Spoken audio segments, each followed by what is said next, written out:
Hello दोस्तों, नमस्कार। दिन भर की बड़ी खबर बिना देरी के आपको बताएंगे, जहां सबसे पहले बताएंगे पाकिस्तान के चुनाव में उतरी ग्लोबल टेररिस्ट हाफिज सईद की पार्टी। जी हां दोस्तों, आतंकी का बेटा भी आज मायगा, किस्मत मिल गया टिकट। जी हां, हाई प्रोफाइल सीट से दिया गया है टिकट। भारत के लिए सबसे बड़े खतरे की खबर बताएंगे दोस्तों, क्या है हाफिज सईद के बेटे की स्थिति, क्या जीत पाएगा चुनाव, सारी जानकारी आपको बताएंगे। सबसे पहले साथ बताएंगे कश्मीर को फिर से अशांत करने की फिराक में है पाकिस्तान। भारत है चाक चौबंद, लेकिन बढ़ानी होगी चौकसी। साथ ही साथ सेना ने ब्रिगेडियर कमांडर पर लिया बहुत बड़ा एक्शन। जम्मू कश्मीर पुंछ में हमले के बाद साथ ही साथ आपको बताएंगे मुंबई पहुंचा कारोबारी जहाज प्लूटो, अरब सागर में हुआ था ड्रोन अटैक। जी हां, बताएंगे किस स्थिति में मिला है ये जहाज, और साथ ही साथ आपको बताएंगे आज और अभी लोकसभा चुनाव होंगे तो किसकी बनेगी सरकार, इंडिया एनडीए को कितनी सीटें मिलने वाली हैं। आंकड़ों ने वाकई में चौंका दिया है दोस्तों, एक से एक बड़ी खबर बताएंगे। बने रहेगा वीडियो के अंत तक। लेकिन खबरों में आगे बढ़ने से पहले अगर आप भी अपने भारत देश का दिल से समर्थन करते और मानते हैं कि मोदी है तो हर चीज मुमकिन है, तो इस वीडियो को भी कर दीजिए लाइक, चैनल को कर दीजिए सब्सक्राइब, बेल आइकन दबाइए, साथ ही कमेंट बॉक्स में लिख दीजिएगा जय हिंद। जी हाँ दोस्तों, तो चलते हैं पहली और सबसे बड़ी खबर की तरफ, जहां पाकिस्तान के चुनाव में उतरी ग्लोबल टेररिस्ट हाफिज सईद की पार्टी। आतंकी बेटा भी आज मायगा, किस्मत। जी हां दोस्तों, पाकिस्तान चुनाव में हाफिज सईद की पार्टी की बड़ी एंट्री। बेटे को हाई प्रोफाइल सीट से दे दिया टिकट। बता दे पड़ोसी मुल्क पाकिस्तान में अगले साल 8 फरवरी को आम चुनाव होने जा रहे हैं। इस दौरान 2008 मुंबई हमले के मास्टरमाइंड हाफिज सईद की पार्टी भी चुनाव लड़ेगी। हाफिज सईद का बेटा तलहा सईद भी लाहौर सीट से चुनाव लड़ने जा रहा है। हाफिज सईद की पार्टी पाकिस्तान मरकजी मुस्लिम लीग 8 फरवरी के चुनाव में हर राष्ट्रीय एवं प्रांतीय निर्वाचन क्षेत्र में अपने उम्मीदवारों को चुनावी मैदान में उतारेगी। हाफिज सईद का बेटा तलहा सईद भी लाहौर सीट से चुनाव लड़ने जा रहा है। वो लाहौर के NA 127 सीट से चुनाव लड़ेगा। हाफिज सईद की पार्टी का चुनाव चिन्ह कुर्सी है। एक वीडियो संदेश में PML पार्टी के अध्यक्ष खालिद मसूद सिंधु ने कहा कि उनकी पार्टी राष्ट्रीय और प्रांत स्तर की लगभग हर सीट से चुनाव लड़ेगी। उन्होंने कहा कि हम भ्रष्टाचार के लिए नहीं बल्कि लोगों की सेवा के लिए और पाकिस्तान के भलाई के लिए सत्ता में आना चाहते हैं। खालिद मसूद नवाज शरीफ के खिलाफ लाहौर की N130 सीट से चुनाव लड़ेंगे। जी हां, हाफिज सईद लश्कर तैयबा का फाउंडर है और संयुक्त राष्ट्र के ने उसके संगठन को आतंकी घोषित कर भी रखा है। वो 2019 से जेल में बंद है। वो कई टेरर फंडिंग मामले में शामिल होने का दोषी है। अमेरिका ने उस पर $1 करोड़ का इनाम रखा हुआ है। हाफिज सईद का जमात उद दावा दरअसल लश्कर का ही संगठन है। लश्कर ने ही 2008 के मुंबई हमले को अंजाम दिया था, जिसमें 166 लोगों की मौतें हुई थी। अब ऐसे में पाकिस्तान में आतंकवादी के बेटे को सीट दी गई है दोस्तों, टिकट दिया गया है, जो वाकई में दिल दहलाने वाली खबर है। क्योंकि अगर पाकिस्तान की सत्ता आतंकवादियों के हाथ में चली गई तो भारत के लिए किसी बहुत बड़े खतरे से कम नहीं होने वाला ये आतंकी सईद का बेटा। और पाकिस्तान अभी 60% आतंकिस्तान है। आतंकी सईद बेटे के जीतने के बाद 100% आतंकिस्तान बन जाएगा। बहरहाल दोस्तों, इस पर आपकी जो भी राय हो कमेंट में लिखकर अवश्य बताइएगा कि आपका इस पर क्या विचार है। जिस प्रकार से हाफिज सईद के बेटे को टिकट दिया गया है, कहीं ना कहीं ये वास्तव में चिंता का विषय है। तो दोस्तों, अपनी राय के साथ साथ मोदी है तो मुमकिन है कहना मत भूलिएगा, और सामने लाइक का बटन है प्लीज दबा दीजिएगा। अगली खबर की बात करें, जहां कश्मीर को फिर से अशांत करने की फिराक में है पाकिस्तान। भारत है चाक चौबंद, लेकिन बढ़ानी होगी चौकसी। बता दे कश्मीर में पिछले 5 दिनों से लगातार आतंकियों ने कई तरह की गतिविधियों को फिर से अंजाम दिया है। उन्होंने 21 दिसंबर की सेना के वाहनों पर घात लगाकर पुंछ में हमला किया और 4 जवानों ने मुठभेड़ में बलिदान दिया। उसके बाद अखनूर में घुसपैठ की कोशिश की गई और फिर एक रिटायर्ड SSP को मस्जिद में जब वो मुअज्जिन की ड्यूटी कर रहे थे तब आतंकियों ने गोली मार दी। इससे एक बार फिर ये सवाल सुर्खियों में आने लगा है कि सरकार जिस बदलाव और शांति की बात कर रही है वो कश्मीर में आया भी है या वो केवल हवाई दावे हैं। वैसे सूत्रों का ये भी कहना है कि इन सब के पीछे पाकिस्तान की हरकतें हैं और सरकार जल्दी इन सभी घटनाओं पर अंकुश लगा देगी। जम्मू कश्मीर की अगर बात करें तो हम पाएंगे कि अनुच्छेद 370 के खात्मे के बाद फिर से एक बार उसे सुर्खियों में लाने की कोशिश की जा रही है। कोशिश इसलिए कि जिस तरह से सुरक्षा बलों ने सीमा पर या फिर दक्षिणी कश्मीर में अपनी पकड़ मजबूत की है, जो आतंकी गतिविधियों के लिए खासा बदनाम था, उस प्रक्रिया में कश्मीर पुलिस की भूमिका रीढ़ की हड्डी की तरह है। पिछले कुछ वर्षों में वो इसी भूमिका में रही है, इसीलिए पुलिस के मनोबल को तोड़ने का प्रयास किया जा रहा है। जी हाँ, साथ ही साथ आपको ये भी बता दें कि जम्मू कश्मीर के पुंछ में हुई 3 नागरिकों की मौत मामले में सेना ने ब्रिगेडियर स्तर के एक अधिकारी पर जांच बैठा दी है। साथ ही उन पर एक्शन लेते हुए उन्हें अटैच कर दिया है। भारतीय सेना के सूत्रों के मुताबिक 13 सेक्टर राष्ट्रीय राइफल्स के ब्रिगेडियर कमांडर को अटैच किया गया है। साथ ही अटैच किए गए अधिकारी के क्षेत्र में हुए आतंकी हमलों में जवानों के शहीद होने की घटनाओं की भी जांच की जाएगी। जी हाँ, आपको बता दें कि सोमवार को सेना प्रमुख जनरल मनोज पांडे जी भी जम्मू कश्मीर के दौरे पर पहुंचे। इस दौरान जनरल ने कहा कि जमीनी स्तर पर सेना के कमांडरों से बहुत ही पेशेवर तरीके से ऑपरेशन करने का आग्रह किया। सेना प्रमुख ने जम्मू क्षेत्र का दौरा ऐसे समय किया जब कुछ दिन पहले आतंकवादियों के एक समूह ने जम्मू के पुंछ में सेना के काफिले पर घात लगाकर हमला करके गाड़ी उड़ा दी, जिसमें हमारे 4 जवान शहीद हो गए। अब ऐसे में सेना ने भी कहा है कि इन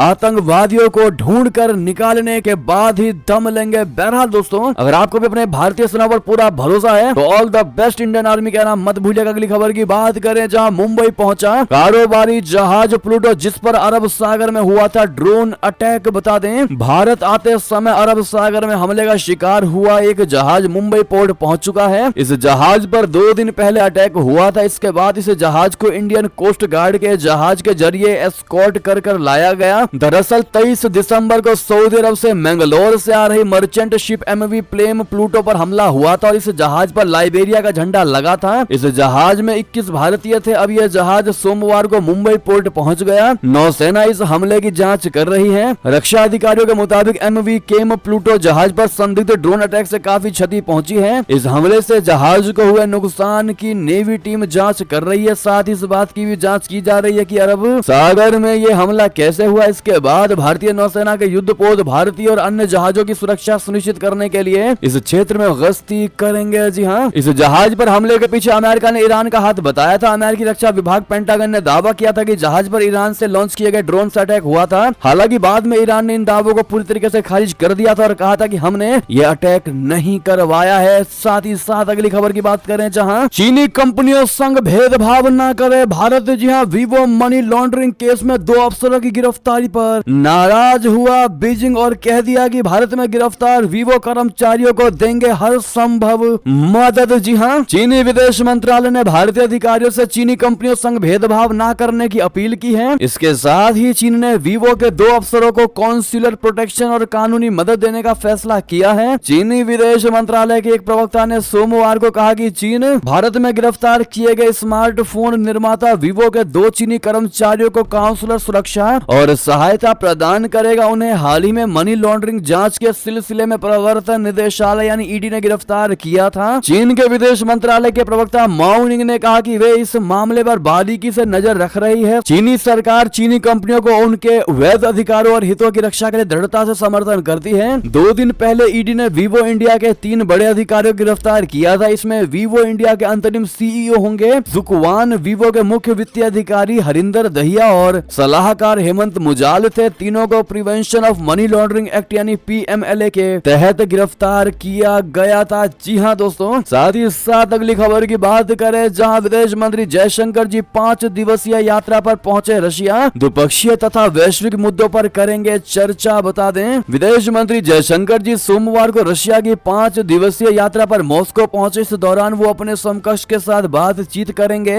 और विभिन्न द्विपक्षीय तथा वैश्विक मुद्दों पर चर्चा करेंगे। जयशंकर जी ने सोशल मीडिया मंच X पर पोस्ट किया, मॉस्को पहुंच गया हूं, अपनी बातचीत को लेकर आशान्वित हूं। वो सेंट पीटर्सबर्ग की भी यात्रा करेंगे। विदेश मंत्रालय ने रविवार को नई दिल्ली में कहा कि समय के साथ परखी गई भारत रशिया साझेदारी स्थिर और लचीली बनी हुई है और विशेष तथा विशेषाधिकार प्राप्त रणनीतिक साझेदारी की भावना से रेखांकित है। जयशंकर जी रशिया के उप प्रधानमंत्री तथा उद्योग और व्यापार मंत्री डेनिस मांतुरोव से मुलाकात करेंगे और आर्थिक साझेदारी से जुड़े मामलों पर उनसे चर्चा करेंगे। ऐसे में दोस्तों आप लोग जयशंकर जी को all the best of luck कहना बिल्कुल मत भूलिएगा। एक और खबर की बात करें, जहां नवाज शरीफ, इमरान खान या बिलावल भुट्टो पाकिस्तान में कौन बनेगा प्रधानमंत्री, सर्वे के नतीजे ने लोगों को वाकई में चौंका दिया। पाकिस्तानियों को, जी हां, पाकिस्तान में 8 फरवरी को आम चुनाव होगा। वहां किसकी सरकार बनेगी, अगला प्रधानमंत्री कौन होगा? अगर इमरान खान नहीं तो क्या फिर बिलावल भुट्टो जरदारी या नवाज शरीफ को मौका मिलेगा? इस तरह के तमाम सवाल जनता के मन में हैं। चुनाव से पहले पाकिस्तान की जनता का मूड क्या है, इसको लेकर एक ताजा ओपिनियन पोल के दिलचस्प आंकड़े सामने आए हैं। ये ओपिनियन ओपिनियन पोल GNN ने करवाया है। पाकिस्तान में 3 प्रमुख राजनीतिक पार्टियां हैं, जिनमें नवाज शरीफ की पाकिस्तान मुस्लिम लीग नवाज यानी PMLN, बिलावल भुट्टो की पाकिस्तान पीपुल्स पार्टी यानी PP और इमरान खान की पाकिस्तानी तहरीक इंसाफ यानी PTI पार्टी शामिल है। इमरान खान की पार्टी की वैधता चुनाव आयोग की मर्जी पर टंगी हुई है। आशंका है कि इमरान खान की पार्टी को चुनाव से बाहर कर दिया जाएगा क्योंकि उन पर भ्रष्टाचार का आरोप है। तोशा खाना और साइफर मामले में वो दोषी हैं। पूर्व प्रधानमंत्री की पार्टी चिन्ह फ्रीज कर दिया गया है, जबकि चुनाव आयोग की लिस्ट में उनकी पार्टी का नाम भी नहीं है। ऐसे में सीधा मुकाबला नवाज शरीफ और बिलावल भुट्टो की पार्टी के बीच देखे जाने की संभावना है। दोस्तों, अगर पाकिस्तान के 2 सबसे बड़े और पुराने सियासी खानदानों के बीच चुनाव हुआ तो आखिर लोग किसे पसंद करेंगे? पाकिस्तान के सभी प्रांतों में लोगों के मन को टटोला गया। पंजाब, सिंध, खैबर पख्तूनख्वा, बलूचिस्तान और यूनियन टेरिटरी इस्लामाबाद के लोगों से बात की गई। लोगों ने जिन वजहों के साथ नई सरकार बनाने को लेकर जो तर्क दिए वो चौंकाने वाले हैं। पंजाब प्रांत में नेशनल असेंबली की 141 सीटें हैं। यहाँ किए गए ओपिनियन पोल में जनता ने कहा कि नवाज शरीफ की पार्टी PMLN को 96 सीटें और बिलावल भुट्टो की PP को 10 सीटें मिल सकती है। वहीं अन्य को 35 सीटें मिलने का अनुमान है। जी हाँ, अगर सिंध का सर्वे देखे दोस्तों तो पाकिस्तान में किसकी सरकार बनेगी तो सिंधियों ने जो जवाब दिया है उसमें 61 सीट है। वहाँ पर नवाज शरीफ को 2 सीटें, बिलावल भुट्टो को सिंध में 35 सीटें और अन्य को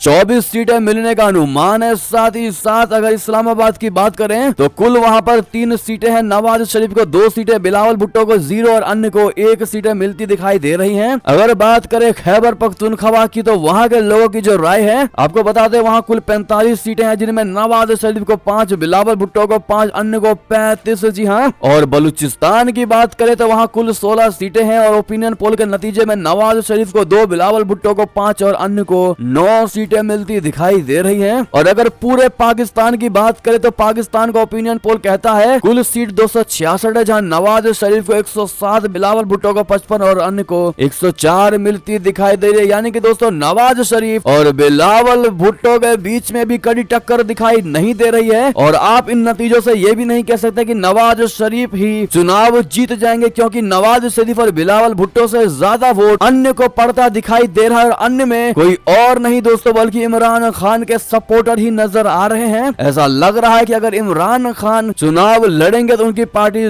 जरूर ये चुनाव जीत जाएगी। आप क्या कहते हैं दोस्तों? आपकी राय जो भी हो कमेंट में करो, बताइएगा। लेकिन आपके हिसाब से नवाज शरीफ, बिलावल भुट्टो या अन्य कौन जीतेगा बताइएगा जरूर। अगली खबर की बात करें, जहां प्रधानमंत्री पद छोड़ने को तैयार नहीं जस्टिन ट्रूडो, कई सर्वेक्षणों में पिछड़ी लिबरल पार्टी। जी हां, ट्रूडो सरकार के लिए साल 2023 कुछ खास नहीं रहा। प्रधानमंत्री जस्टिन ट्रूडो कई मुद्दों को लेकर अपने ही देश में घिर चुके हैं। खालिस्तानी तत्वों को बढ़ावा देने और भारत दौरे को लेकर आलोचनाओं का सामना कर चुके PM ट्रूडो पद छोड़ने को तैयार नहीं है। एक इंटरव्यू के दौरान ट्रूडो ने कहा कि उनका पद छोड़ने का कोई इरादा नहीं है। कई सर्वेक्षणों में कंजर्वेटिव पार्टी से पिछड़ने के बावजूद वो दावेदारी ठोक रहे हैं। ट्रूडो ने कहा कि वो उदार नेता के रूप में बने रहने के लिए दृढ़ हैं। उन्होंने कहा कि अभी लोग जिन चुनौतियों का सामना कर रहे हैं, दुनिया जिस तरह से चल रही है और हम जो भी कुछ कर रहे हैं वो बहुत कठिन समय में सकारात्मक बदलाव ला रहा है जो अभी तक नहीं किया गया है। मैं वो व्यक्ति नहीं रह पाऊंगा जो मैं हूँ और अभी इससे दूर जाने के लिए तैयार रहो। दोस्तों अगली खबर की बात करें, जहाँ फ्रांस में 303 भारतीयों की वापसी में नया ट्विस्ट। 50 ने मांगी शरण, वापस लौटने से कर दिया इनकार। जी हाँ, फ्रांस में मानव तस्करी के संदेह में जब्त की गई फ्लाइट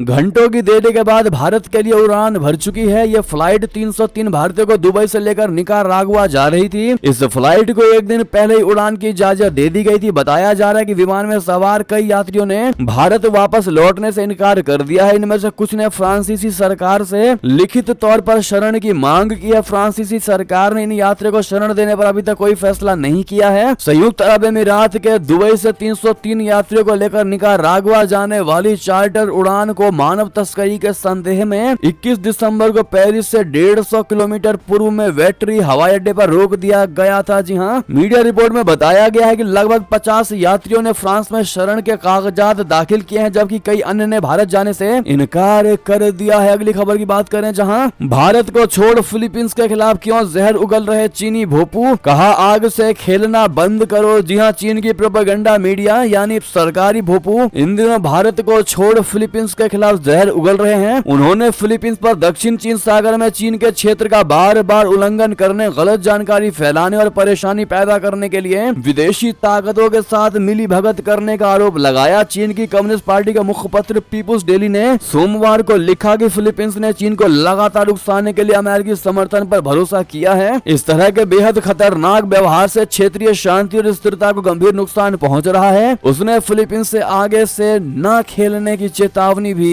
दे डाली है। जी हाँ, अगली खबर की बात करें जहां युद्ध के बीच यूक्रेन पहली बार 25 दिसंबर को मना रहा क्रिसमस, जिस पर भड़क गया रशिया। जी हाँ, रशिया और यूक्रेन के बीच युद्ध को अगले साल फरवरी में 3 साल पूरे हो जाएंगे। यूक्रेन अपनी आजादी की जंग लड़ रहा है। इस बीच यूक्रेन ने पहली बार 25 दिसंबर को क्रिसमस मनाया। ये पहली बार इसलिए है क्योंकि पहले वो रशिया की तरह 7 जनवरी को ही क्रिसमस का जश्न मनाता था। दरअसल रूसी कैलेंडर के हिसाब से क्रिसमस का त्योहार जनवरी में मनाया जाता है, लेकिन रूस के साथ चल रही आत्मसम्मान की जंग में यूक्रेन ने यह क्रांतिकारी कदम उठाया है। यूक्रेन के राष्ट्रपति व्लादिमीर जेलेंस्की ने रविवार शाम को क्रिसमस ईव पर अपना संदेश जारी किया। उन्होंने इस बात पर प्रकाश डाला कि यूक्रेन एक स्वतंत्र देश के रूप में अन्य देशों की तरह 25 दिसंबर की तारीख को ही क्रिसमस मनाएगा। समाचार एजेंसी एएफपी के हवाले से जेलेंस्की ने कहा कि सभी यूक्रेन वासी एक साथ हैं, हम सभी एक साथ क्रिसमस मनाते हैं, एक ही तारीख पर, एक बड़े परिवार के रूप में, एक राष्ट्र के रूप में, एक स्वतंत्र देश के रूप में। जी हाँ, आपको बता दें कि रूसी प्रभाव को खत्म करने की तरफ कदम बढ़ा रहा है यूक्रेन। रूसी सेनाओं के खिलाफ चल रहे युद्ध के बीच यूक्रेन उन चीजों को मिटाने के लिए कदम उठा रहा है जो उसे उसके पड़ोसी देश से जोड़ती है, और इसीलिए क्रिसमस को लेकर भी यूक्रेन ने यह बड़ा कदम उठाया है, जिसके बाद दोस्तों वाकई में रशिया भड़क चुका है। अगली खबर की बात करें जहां पाकिस्तान से खबर, हिंसक कार्रवाई के बावजूद बलूच प्रदर्शनकारियों की उम्मीदें बरकरार। दुरनाज बीवी जबरन गायब किए गए अपने प्रियजनों को बरामदगी के लिए बुधवार रात सैकड़ों बलूच प्रदर्शनकारियों के साथ इस्लामाबाद पहुंची, लेकिन न्याय के बजाय उन्हें अन्य लोगों के साथ राज्य के क्रोध का सामना करना पड़ा। डॉन प्रेस क्लब जब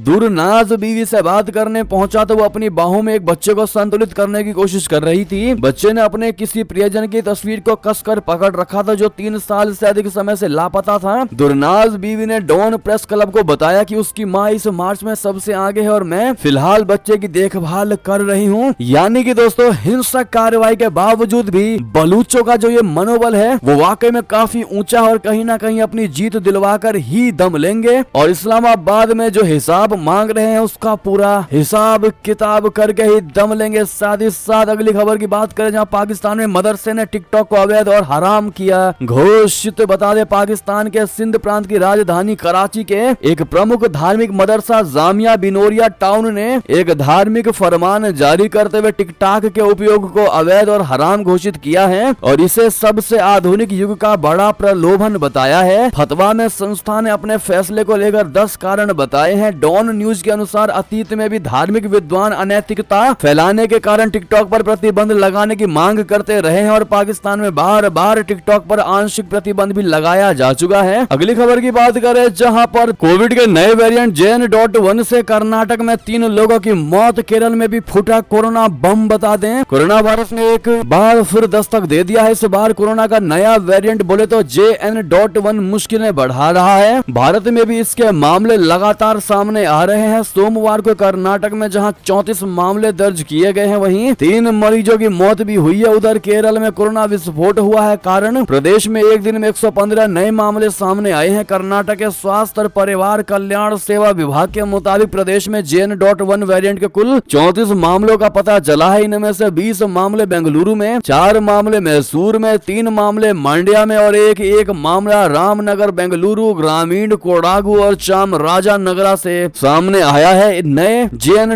वेरिएंट के चलते इन मरीजों में 3 लोगों की मौत भी हुई है। जी हाँ दोस्तों, ये सबसे बड़ी बात, सबसे बड़ी खबर, सबसे बड़ा अपडेट आपको बता रहे हैं कि इससे 3 मरीजों की मौत भी हो चुकी है। केरल की बात करें तो पिछले 24 घंटों में 115 नए कोविड-19 वेरिएंट के नए मामले सामने आए हैं। इसके साथ ही राज्य में कोविड के कुल सक्रिय मामलों की संख्या 1749 हो चुकी है। हालांकि पिछले 24 घंटों में राज्य में वायरस से किसी की मौत की सूचना नहीं मिली है, लेकिन आपको बता दें कि चीन में कोरोना की ऐसी लहर आ चुकी है और नया वेरिएंट जिस प्रकार से कहर मचा रहा है, अस्पतालों शमशानों में फिर एक बार लाइनें लगती दिखाई दी हैं दोस्तों। फिर एक बार पहले की तरह आक्रामक होता दिखाई दे रहा है चाइना में ये कोरोना वायरस। ब्रिटिश अखबार डेली स्टार ने अपनी एक रिपोर्ट में दावा किया है और कहा है कि कोविड के इस वेरिएंट के फैलने से चीन में बड़ी संख्या में लोग मारे जा रहे हैं। कथित तौर पर मरने वालों की संख्या इतनी अधिक है कि वहां के शमशानों को 24 घंटे काम करना पड़ रहा है। जी हाँ, कृपया करके आप भी अपना ख्याल रखिएगा दोस्तों। अगली खबर की बात करें, जहां मिजोरम में पहली बार महत्वपूर्ण बदलाव, 36 वर्षों में पहली गैर कांग्रेस गैर MNF सरकार बनी। जी हाँ, मिजोरम में ने इस साल अपने राजनीतिक परिदृश्य में एक महत्वपूर्ण बदलाव देखा, क्योंकि यहाँ 36 वर्षों में पहली बार गैर कांग्रेस गैर मिजो नेशनल फ्रंट सरकार चुनी गई। सिर्फ 6 साल पहले बनी जोरम पीपुल्स मूवमेंट यानी जेड पीएम ने 40 विधानसभा सीटों में से 27 सीटें जीतकर जोरम थांगा के नेतृत्व वाली MNF सरकार को हरा दिया। अगली खबर बता दें, पुंछ आतंकी हमले में उत्तराखंड के 2 शहीद जवानों के पार्थिव शरीर लाए गए गृह राज्य यानी उत्तराखंड। बता दें, जम्मू कश्मीर में पुंछ आतंकी हमले में शहीद उत्तराखंड के 2 शहीद जवानों के पार्थिव शरीर को सोमवार को वहां लाया गया। जौली ग्रांट हवाई अड्डे पर सेना ने दोनों शहीदों को गार्ड ऑफ ऑनर दिया। मुख्यमंत्री पुष्कर सिंह धामी ने पुष्प चक्र अर्पित कर शहीद जवानों को श्रद्धांजलि दी। उन्होंने कहा कि देश की रक्षा के लिए अपने प्राण न्यौछावर करने वाले हमारे इन शहीदों को देश हमेशा याद रखेगा। राज्य सरकार हर पल सैनिक परिवारों के साथ खड़ी है। धामी ने शहीद गौतम कुमार और वीरेंद्र सिंह के परिजनों से बात कर उन्हें ढांढस बंधाया। उन्होंने दिवंगत आत्माओं की शांति और दुख की इस घड़ी में उनके परिजनों को धैर्य प्रदान करने की ईश्वर से कामना की। ऐसे में आप भी दोस्तों इन दोनों शहीद जवानों के शहीद होने पर इनको श्रद्धांजलि अवश्य दीजिएगा। बात करते हैं अगली बड़ी खबर की, जहां राष्ट्रपति द्रौपदी मुर्मू जी ने भारतीय न्याय संहिता, भारतीय नागरिक सुरक्षा संहिता और भारतीय साक्ष्य बिल को दे दी मंजूरी। दरअसल संसद के शीतकालीन सत्र में हाल में पारित हुए 3 संशोधित आपराधिक कानून विधेयकों को सोमवार को राष्ट्रपति द्रौपदी मुर्मू ने मंजूरी दे दी। इससे भारतीय न्याय संहिता, भारतीय नागरिक सुरक्षा संहिता और भारतीय साक्ष्य बिल के अब कानून बनने का रास्ता साफ हो गया है। अब भारतीय दंड संहिता को भारतीय न्याय संहिता से, दंड प्रक्रिया संहिता यानी CRPC को भारतीय नागरिक सुरक्षा द्वितीय संहिता से और भारतीय साक्ष्य अधिनियम को भारतीय साक्ष्य द्वितीय संहिता से बदला जाएगा। इन विधेयकों को संसद के शीतकालीन सत्र के दौरान लोकसभा ने 20 दिसंबर को और राज्यसभा ने 21 दिसंबर को पारित किया था। राज्यसभा में विधेयकों को केंद्रीय गृह मंत्री अमित शाह जी की ओर से पेश किए जाने के बाद ध्वनि मत से पारित किया गया था। अगली खबर बता दें, अगर अभी के अभी लोकसभा चुनाव हो जाए तो किसकी बनेगी सरकार? सर्वे में एनडीए को कितनी सीटें, क्या कहती हैं आंकड़े सर्वे की? बता दें, लोकसभा चुनाव में अभी काफी वक्त है, लेकिन फिलहाल इसी को लेकर चर्चा सबसे ज्यादा है। अगर अभी लोकसभा चुनाव हो तो किसको बहुमत मिलेगा, ये सवाल सबसे बड़ा है। ताजा सर्वे में इंडिया और एनडीए गठबंधन को मिलने वाली अनुमानित सीटों का आंकड़ा दिया गया है। एबीपी न्यूज सी वोटर के सर्वे में एनडीए गठबंधन की सरकार बनती नजर आ रही है। इस सर्वे के मुताबिक एनडीए गठबंधन को 295 से 335 सीटें मिल सकती है, तो वहीं इंडिया गठबंधन को 165 से 205 सीटें मिलने का अनुमान है। इसके अलावा अन्य को 35 से 65 सीटें मिल सकती है। जी हाँ, तो वहीं एबीपी न्यूज सी वोटर सर्वे में क्षेत्र वाइज आंकड़ों में इंडिया और एनडीए ने अलग अलग बढ़त बना रखी है। सर्वे में जहां उत्तर भारत की 180 सीटों में एनडीए 150 से 169 सीटें हासिल कर रहा है, वहीं इंडिया गठबंधन सरकार पर महज 20 से 30 सीटें ही पाता नजर आ रहा है और अन्य को 0 से 5 सीटें मिलने का अनुमान जताया गया है। दूसरी तरफ दक्षिण भारत का आंकड़ा बिल्कुल उल्टा है। सर्वे के मुताबिक दक्षिण भारत की 132 सीटों में एनडीए को मात्र 20 से 30 सीटें ही मिल रही हैं। यहाँ पर इंडिया गठबंधन को 70 से 80 जबकि अन्य को 25 से 35 सीटें मिलने का अनुमान है। जी हाँ, बाकी बचे 2 दिशा वो हमने आपको स्क्रीन पर दिखा दिया, आप देख ही पा रहे होंगे। बहरहाल आपके हिसाब से अगर आज लोकसभा चुनाव हो जाए तो किसकी सरकार बनेगी दोस्तों और कौन होगा अगला प्रधानमंत्री, अपने हिसाब से कमेंट में लिखकर अवश्य बताइएगा। साथ ही साथ दोस्तों अंतिम खबर बता दें, अयोध्या दिल्ली के बीच चलेगी पहली अमृत भारत। 30 को प्रधानमंत्री मोदी जी दिखाएंगे हरी झंडी। देश की पहली अमृत भारत ट्रेन 30 दिसंबर को अयोध्या से दिल्ली के लिए रवाना होगी। प्रधानमंत्री नरेंद्र मोदी जी इसको हरी झंडी दिखाएंगे। वंदे भारत ट्रेन की तर्ज पर डिजाइन ये देश की पहली पुल पुश ट्रेन है, जिसमें 2 इंजन लगेंगे। इसमें दूसरा इंजन ट्रैक के आखिरी कोच के बाद होगा। इन दोनों इंजन ट्रेन को रफ्तार देंगे। आगे का इंजन ट्रेन को खींचेगा जबकि पीछे का इंजन धक्का देगा। ट्रेन 130 किलोमीटर की रफ्तार से दौड़ेगी। नई दिल्ली रेलवे स्टेशन पर सोमवार को इसकी जानकारी रेल मंत्री अश्विनी वैष्णव ने दी। केंद्रीय मंत्री ने इस मौके पर अमृत भारत ट्रेन का निरीक्षण भी किया। रेल मंत्री ने बताया कि देश के सभी रूटों पर इस तरीके की ट्रेन चलाई जाएगी। हर महीने 20 से 30 अमृत भारत ट्रेनें बनाई जाएंगी। बहरहाल दोस्तों कमेंट में इसके लिए आप लोग भी जय श्री राम जरूर कहिएगा। बहरहाल ये थी कि सारी बड़ी खबरें। आपको हमारी खबर कैसी लगी? आशा करता हूँ बहुत अच्छी लगी होगी। अगर थोड़ी भी अच्छी लगी है तो इस वीडियो को दोस्तों में, भाइयों में, साथियों में, रिश्तेदारों में शेयर अवश्य कर दीजिएगा और अभी कर दीजिए इस वीडियो को लाइक, चैनल को कर दीजिए सब्सक्राइब, बेल आइकन दबाइए। साथ ही कमेंट बॉक्स में लिख दीजिएगा जय हिंद जय भारत और यहाँ तक बने रहने का सभी का बहुत बहुत धन्यवाद। जय हिंद जय भारत जय श्री राम।